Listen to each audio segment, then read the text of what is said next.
السلام عليكم ورحمة الله. أهلا بيكم في قناتي. إن شاء الله النهاردة هنعمل مع بعض صنف مكرونة. أنا بحب المكرونة، والوصفة دي شفتها على موقع أمريكي عجبتني. أنا بعمل زيها، بس اللي عجبني فيها إنها فيها استخدام اللبن. يعني أنا بستخدم الكريمة، فاللبن هيكون أوفر لو مش متوفر عندكم الكريمة. زي ما انتم شايفين معايا معلقة زبدة كبيرة، عليها معلقتين زيت، عشان خاطر طبعا ما ينفعش نحط الزبده لوحدها عشان ما تنحرقش. هسيبهم مع بعض لغايه لما يسيحوا. ومعايا صدور فراخ متقطعه شرايح، او ممكن تقطعيها مكعبات صغيره، ده حسب ما انت تحب. هنزل عندي بالفراخ. كميه الفراخ دي راجعه ليكي، استخدمت شويه استخدمت كتير، ده راجع ليكي انت. استخدمت زبده عشان خاطر صدور الفراخ بتبقى ناشفه شويه، ما بتبقاش فيها دسم. يعني لو انت بتستخدمي اوراق مثلا متقطعه ولا حاجه تمام، ممكن تستخدميها زيت بس.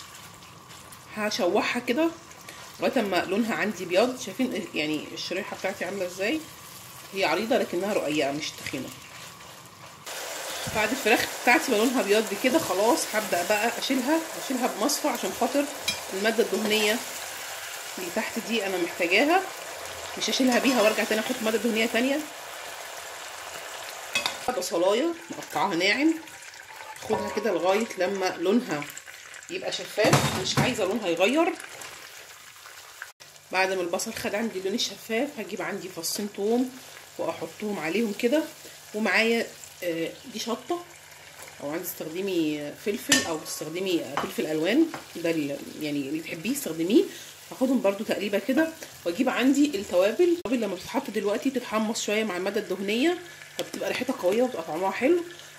حطيت زي ما انتم شايفين كده فلفل اسمر، رشه زنجبيل، يعني ربع معلقه زنجبيل ونص معلقه صغيره فلفل اسمر.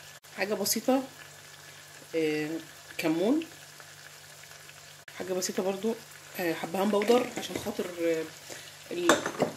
الفراخ بيدي ريحه حلوه، غير انه اصلا بيدي حلو وريحه لوحدها بتبقى كويسه جدا. والكمون حطيته عشان خاطر انا حاطه توم عشان المعده يعني. خدهم تشويحه كده مع بعضهم، تحسوا بريحه التوابل كله تجانس مع بعض، والميكس بتاعه بقى حلو. معايا حاجه بسيطه كده كرفس، ورق مش عروق، احطه برضو لو مش متوفر مفيش مشكله. حسوا بقى هنا دلوقتي الروايح كلها طلعت، شايفين؟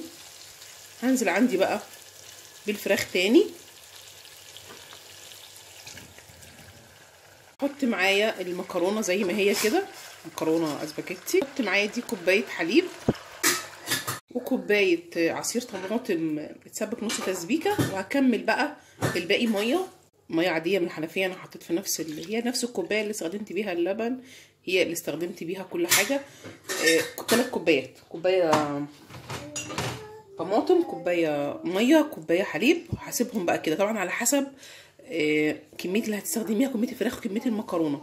زي ما انتم شايفين كده، تحسي ان هي كده متغطيه. هسيبها على نار عاليه لغايه لما تغلي. معلش نسيت حاجه مهمه جدا، نسيت احط الملح. اما بدات تغلي عندي زي ما انتم شايفين بالمنظر ده كده، الريحه بتاع الكرفس والريحه كلها حلوه. هجيب معايا زي شوكه كده وابدا بقى اقلب، علشان خاطر المكرونه بتاعتي ما تاخدش كلها يعني مكان واحد كده، حته واحده لازقه ببعضيها. لازم افرفرها كده من بعضها واقلب كله في بعضه كده.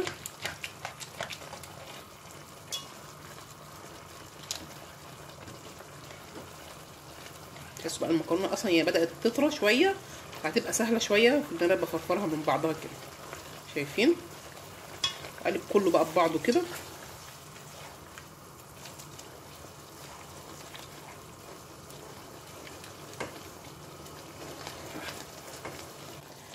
اهي كده خلاص بقت متظبطه. شايفين مستوى الميه بتاعتي؟ مش تحت قوي. لو حسيت ان هو تحت بعد ما غليت ضيفوا ربع كوبايه ميه، يعني يبقى مستوى كده على وشها برضو تمام. هي كلها كده اختلطت ببعضها والمكرونه بقت متفرفره من بعضها. وطيت عليها النار وهغطيها زي ما اكون بعمل رز كده لغايه لما يعني تشرب الميه خالص وتستوي كده، تبقى مفرفره وفي نفس الوقت تبقى المكرونه ماسكه مش معجنه، يعني ليها قوام حلو.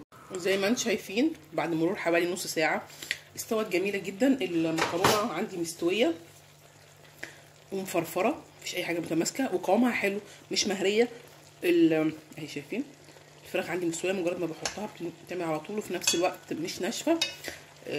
فيها طعم حلو كده. هي كده خلصت كده تمام يعني، متحتاجش حاجه تاني. انا بقى هديها اضافه من عندي، هحط جبنه موتزاريلا واحط كمان جبنه برمجان واقلبهم بقى كده، بس بعد ما اطفي النار هيسيحوا كلهم فيهم كده، هتدي طعم حلو قوي ومطه حلوه كده.